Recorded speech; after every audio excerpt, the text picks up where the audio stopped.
Magandang buhay sa lahat. Nasa Pinas pa din, si Liza Soberano.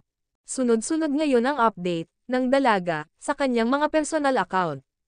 Lalo ang kanyang TikTok account, sunod ang kanyang Instagram account.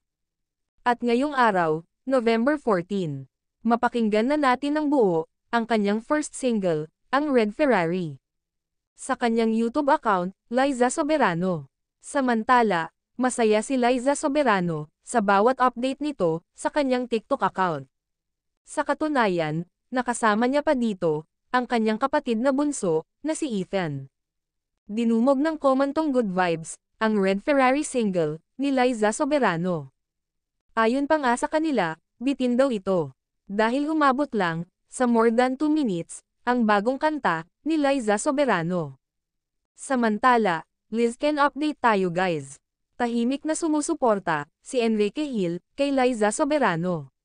Umiiwas ang mga ito sa maling ibabato ng mga bashers.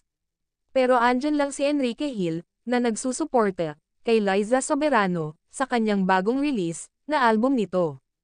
Hiwalay man ang Lizken ngayon, pero tahimik silang nagsusuportahan. Parehas ang dalawa na meron dapat aabangan itong taon. At sa susunod pa na taon. Good luck Lizken!